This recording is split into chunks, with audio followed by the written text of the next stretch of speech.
The Syrian conflict heats up.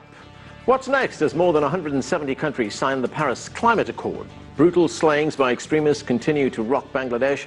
And with the vote just weeks away, will Britain decide to leave the European Union? Big stories, and we'll tackle them all. Hello, I'm Anand Naidu, and this is The Heat.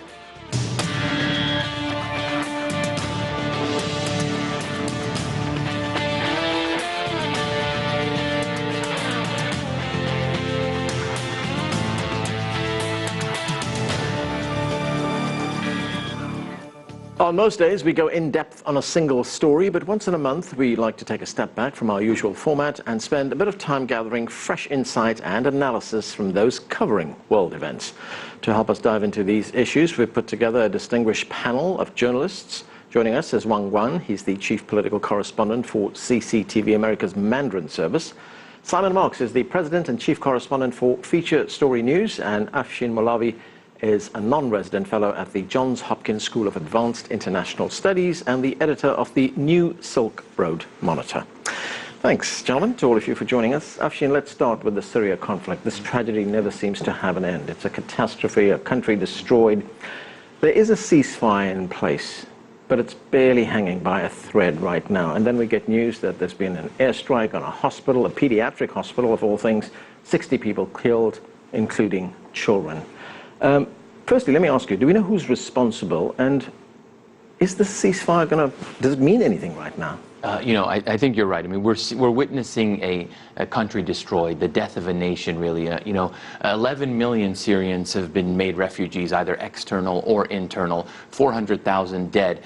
When it comes to this particular strike on this children's hospital, there has been a pattern, an unfortunate pattern of the Syrian regime and its Russian ally targeting hospitals, targeting aid workers, targeting water and electricity infrastructure. And the idea behind that targeting is to demoralize local populations, to encourage migration, to prepare the way for a ground invasion.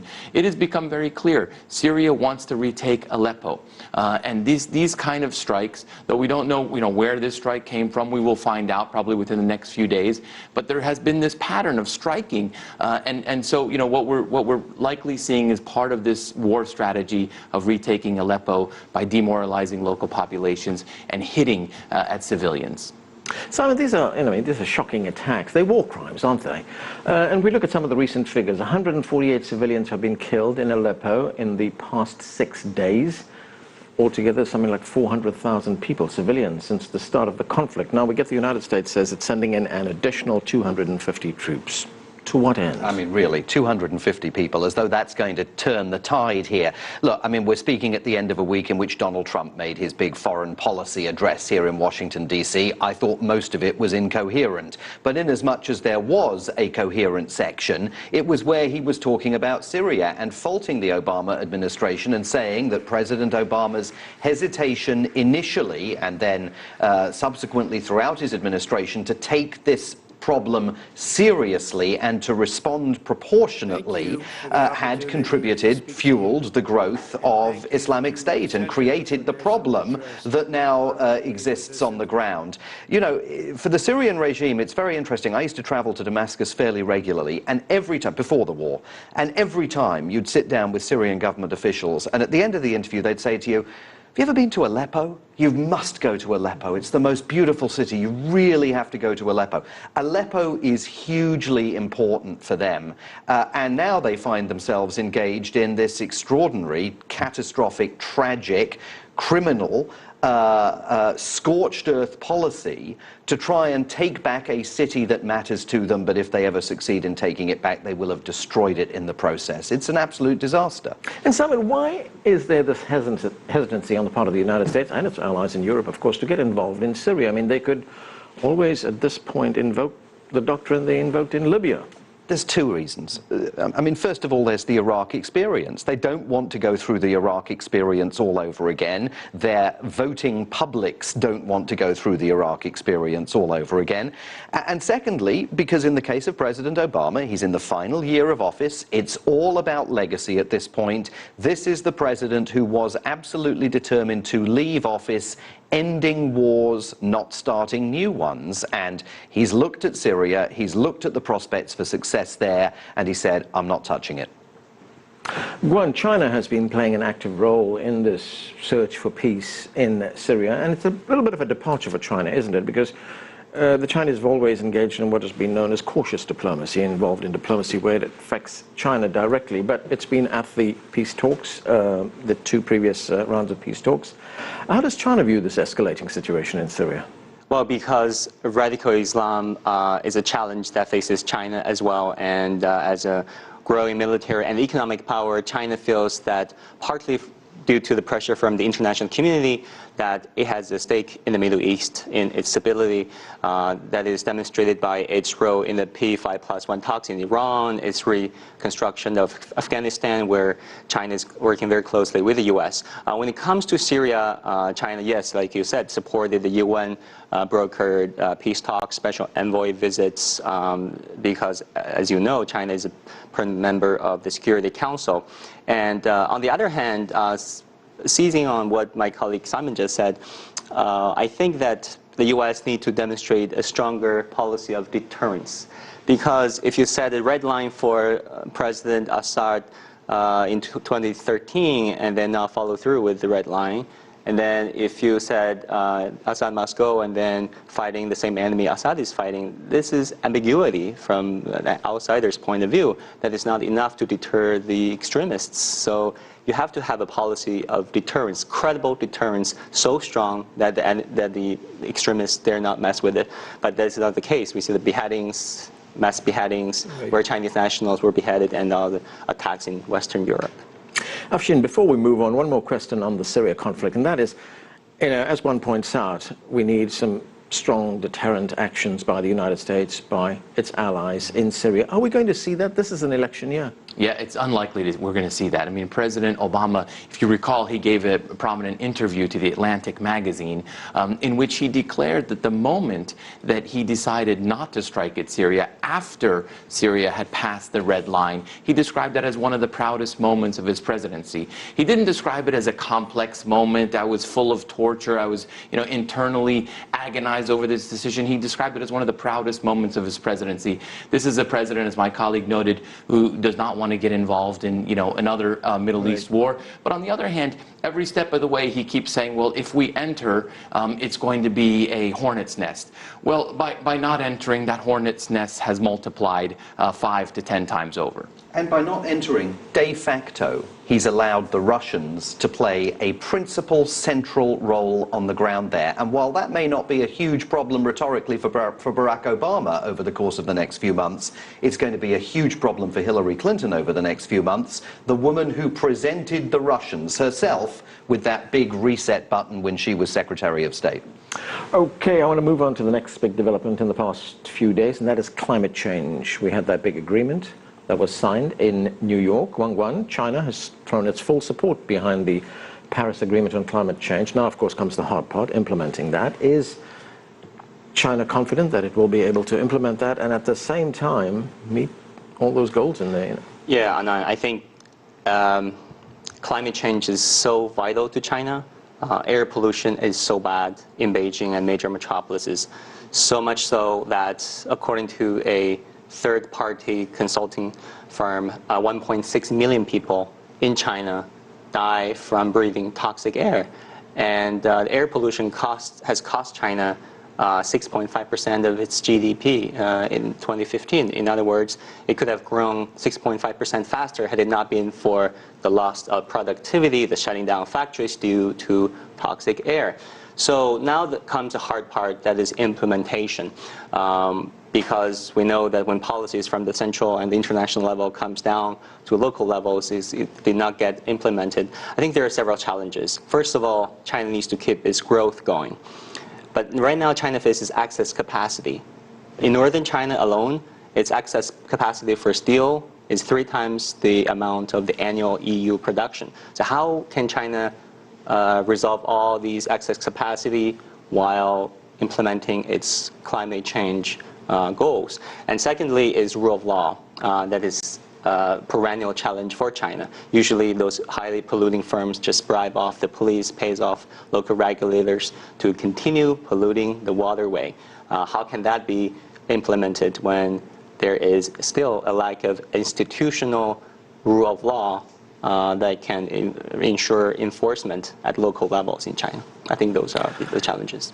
Big challenges for China, Afshin. And I guess the biggest challenge is, how does China try to implement this agreement, try to meet the goals of the agreement, and at the same time try and achieve a bigger growth rate? I mean, this is the ultimate challenge that China faces, but not only China, I think the world faces. I mean, China it certainly needs to maintain its growth at 6.5% and above, but the world needs to maintain growth. I mean, look, at the end of the day, the world is addicted to growth. And the reason the world is addicted to growth is because most countries around the world, particularly many of the G20 countries, are highly leveraged. You know, the debt to GDP ratios are rising, and you can't you meet the job requirements of your population. You can't maintain these record levels of growth that you need unless you use fossil fuels. And we're still living in a fossil fuel world. Fossil fuels are 85% of world energy consumption. By the year 2040, it's going to be about 80% of world energy consumption. Coal, oil, and natural gas are the fuels and the energy that is powering this growth. So that's the fundamental, irresistible force meeting the immovable object in this climate change agreement, is how do we, get to the growth that we need to maintain jobs and the economy moving, and how does that, jibe with, the need for fossil fuels? And I think ultimately that question has not been answered. Simon, there's been criticism of this deal in Paris. Some scientists say it's too vague, too ambiguous.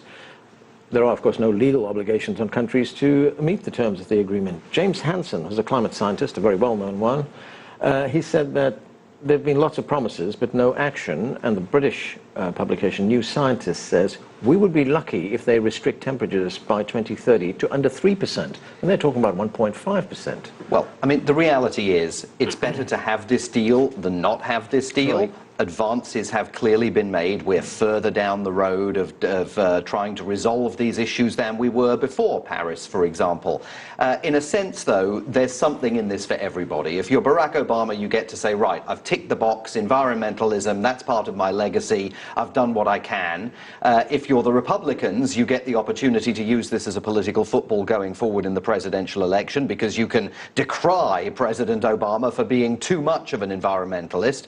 And if you're an environmentalist, and I was talking to one activist here in Washington last night, it's just not enough. And the president should have been bolder and done more to run the risk of crossing that tripwire where this becomes an international treaty and then requires congressional approval. So, it's the best possible outcome that could have been achieved given all of those various competing interests. It takes things a little bit further down the road, but not as far as many people would have liked to see it go. Afshin, do you get a sense in countries like the United States that there is huge public support for the kind of agreement that we saw in Paris? I think so, and I think in particular when you poll younger people, there is a global sort of millennial that believes in these kind of ideas. And I think what John Kerry said that was very important is he said that this sends a signal to the private sector to get started on green technology and it's all sorts of sustainable energy initiatives. When you've polled millennials, you see those young people say, no, these are the kind of companies that we would like to work for. These are the kind of companies that we want to buy products from. So I think it is popular here in the United States. Okay, we need to take a break right now. When we come back, why are some bloggers and activists being murdered in Bangladesh? Decision time is fast approaching. Will Britain stay or leave the European Union? Plus, what's the next big story? We'll ask our panel. Stay with us. You're watching The Heat.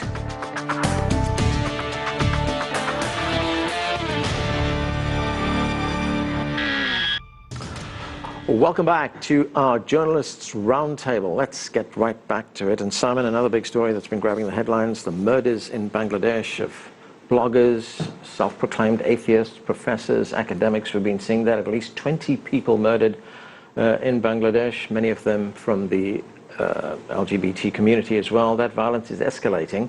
Any indication on who is responsible for this? Well, it depends, of course, on whom you ask. I mean, if you ask the Bangladeshi government, they're blaming the country's opposition and saying that this is internal politics. However, you clearly have Islamic extremist groups, those affiliated with Islamic State, proxies of Islamic State, claiming responsibility for not just the attacks that took place this week, but the murders of at least 5 people that took place over the course of the last year under very similar and chilling circumstances.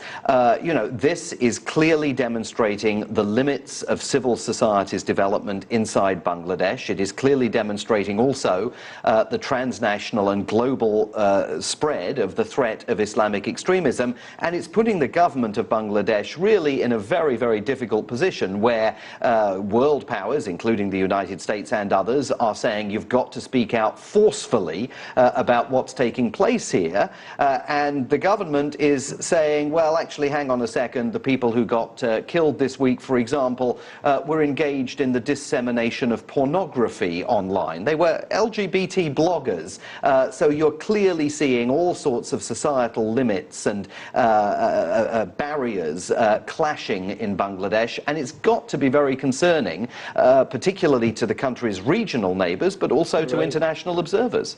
Guan, you've been following the story as well. How has the Bangladeshi government responded to what's going on? What I think is Beijing can work more closely with Bangladesh, because after all, Bangladesh is one of the few neighbors in the south that can be called a real partner, in that Bangladesh purchases tanks, frigates, and military aircraft from China. They have a close relationship, not just economically, but strategically and in terms of security. So China has a stake in that. It has its own northwestern region that is predominantly Muslim. There are numerous terrorist attacks in China, what was called terrorist attacks by the central government. So there can be more information sharing between China and Bangladesh. But also Beijing is walking a thin line in terms of the LGBT community, because those communities in China are sort of living in the shadow. So Beijing so far has a muted response to the Bangladesh attacks, in that it condemns this attack in and of itself, but when it comes to LGBT community, Beijing is very careful in calling them out. Right, Afshin, here we have a country, Bangladesh, which has a secular tradition. Is there danger it could go the way of, say, Pakistan, where we have these myriad radical groups that are operating? I mean, to what extent have groups like, you know, Simon mentioned it a moment ago, Al-Qaeda or the Taliban infiltrated Bangladesh? No, there is that danger. And you know, the wonders of YouTube, I went back and I looked at one of the speeches given by the father of Bangladesh, Sheikh Mujibur Rahman, and the speech he gave in 1971. It was electrified the Bengali people at the time when he was calling for the liberation of Bangladesh, what was then East Pakistan. And he declared that I want to give the people of Bangla, which he called it at the time, political freedom. I want to give you economic freedom and cultural freedom. Well, what we're seeing now is, you know, that dream dying before our very eyes with these attacks. I mean, not only have these attacks been as disturbing as my colleagues noted, there's an actual hit list of 84 individuals who have been targeted by various groups. Now we don't know who these groups are, and to your question, is we seeing a Pakistan-like situation? I think we're very much seeing a Pakistan-like situation in which there's a radical jihadist soup that is growing and is metastasizing, and it is getting away with these kind of attacks, and security services are proving themselves unable to stop them, and it is a direct threat to the civil society that Simon spoke of, because Bangladesh does have a robust civil society, as does Pakistan, a tradition of free media, a tradition of secularism, as you noted, you know, NGOs that are operating quite, you know, openly, and this is you know, we're witnessing a fight for the soul of Bangladesh. And Simon, as you pointed out, well, as we've often heard, you know, to solve a problem, one has to acknowledge that there is a problem in the first place. And the government has to do that. Absolutely right. I mean, that's the heart of the issue here, right? I mean, you have a government that is not acknowledging the problem, that is actually, in the case of the attacks this week, almost blaming those people who were killed by saying they published pornography on the internet, they were clearly trying to bring society into disrepute. I mean, that's a shameful response to what's taken place, and it's also not dealing with the situation with any degree of straightforwardness or honesty. Okay, Simon, I'm going to stay with you. Britain will vote on whether to leave the European Union, that national referendum taking place on June 23rd. President Barack Obama got involved in that fracas as well. He raised a bit of a stir when he voiced support for for Britain staying in Europe. Now, critics of the president said that he's interfering in a domestic matter right here. Is that fair criticism, or, I mean, is Britain's place in the EU an international affair? I'm not sure it's criticism. I think it's a statement of fact. Yeah. He is interfering in the affairs of the UK, and indeed he acknowledges that that's what he's doing. He was challenged about this while he was in London, and he said, look, I think that on an issue of this magnitude, the British people deserve to know what I truly think, because previously we all knew that Barack Obama thought the United Kingdom should stay in the EU, but he'd never actually directly articulated it. So this was a very dramatic moment in Britain, and it's hard to know exactly how it's going to play out, because if you look at polling just over the last few days, the majority of voters questioned say that of all the people that they've heard opining over whether Britain should stay in the EU or not, the one that carries the most weight is Barack Obama. His name's right there at the top of the list. However, it's not immediately clear that they're all listening to him, because this was the week where the No campaign, the people who want to pull Britain out of the EU, took a very narrow lead in the opinion polls against David Cameron and the others who want to keep Britain in. So it's going to be very interesting to see how this plays out before one can draw a conclusion as to whether Barack Obama helped or hindered the case for keeping Britain in.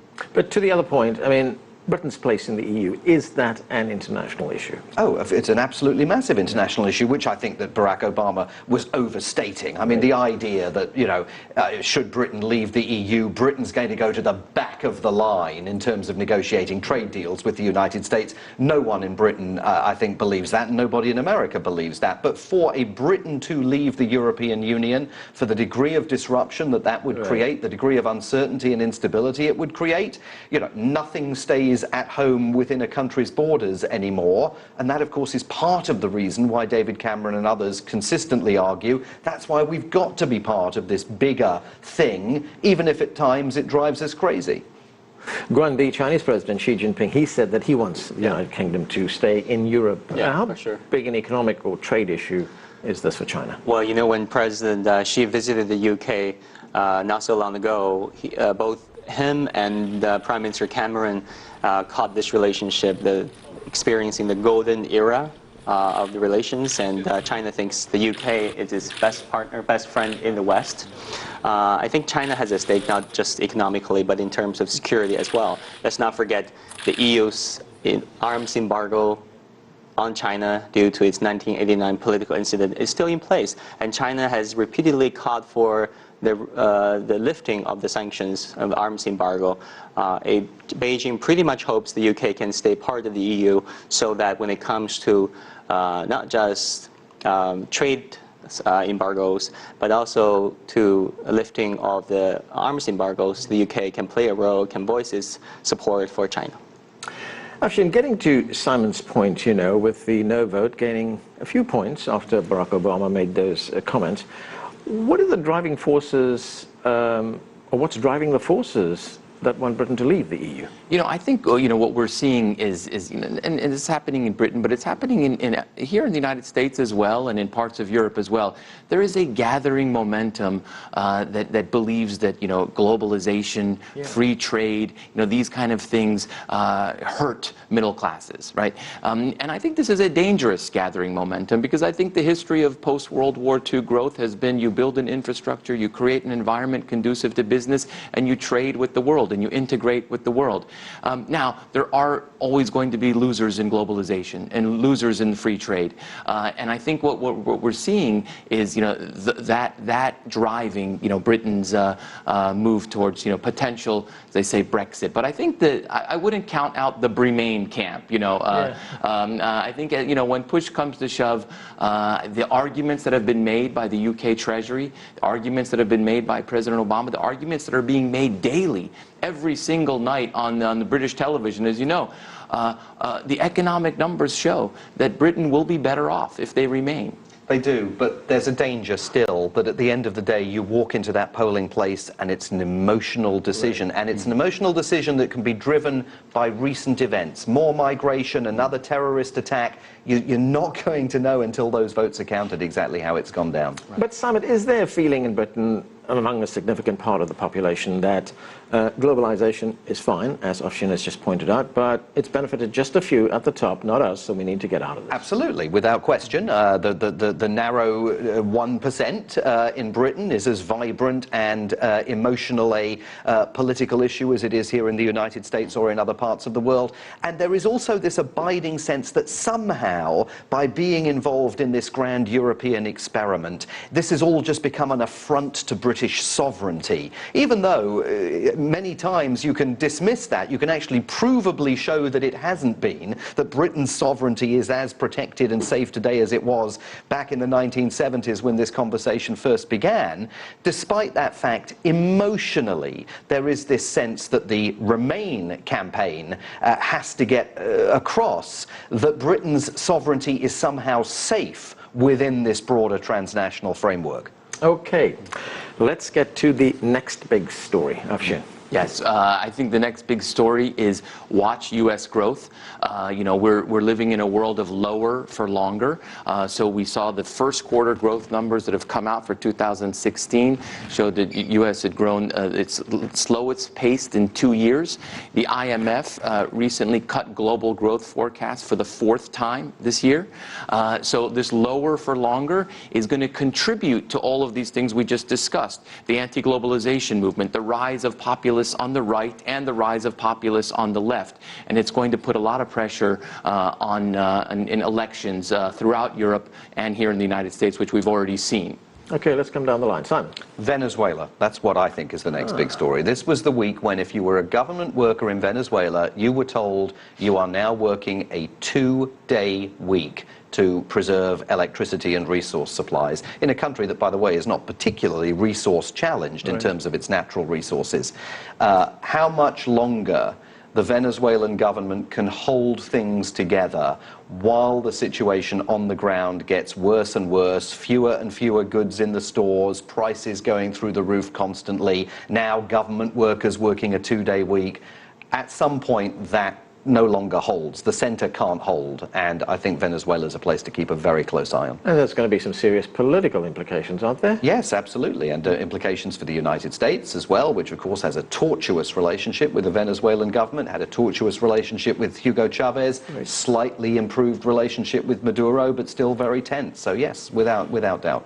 Juan, what's the next big story? I think South China Sea, in that the International Court of Arbitration will hand it down its decision, its ruling on the Philippines' lawsuit against China in South China Sea, primarily against its 9-line claims. So we will see which part prevails in the international ruling and how China will respond, and whether the issue of sovereignty can be decided by international arbitration, or is it falls into the domain of customary international law where bilateral negotiations is the way to go. Remind us again, what is that lawsuit about? The Philippines challenged China's claims of South China Sea, where China claims a large part of the ocean as well as the islands in it. And then there will be a ruling by the International Court of Arbitration. So we can expect a ruling in May or perhaps June. And there will be some heated discussions. The U.S., how the U.S. respond, how Beijing responds, and how the Philippines respond will all matter. Okay, we're going to have to leave it there. Wang Guan, Simon Marks, Afshin Malawi, thanks to all of you for joining us. That's it for this edition of The Heat. I'm Anand Naidu in Washington, D.C. Thanks for being with us.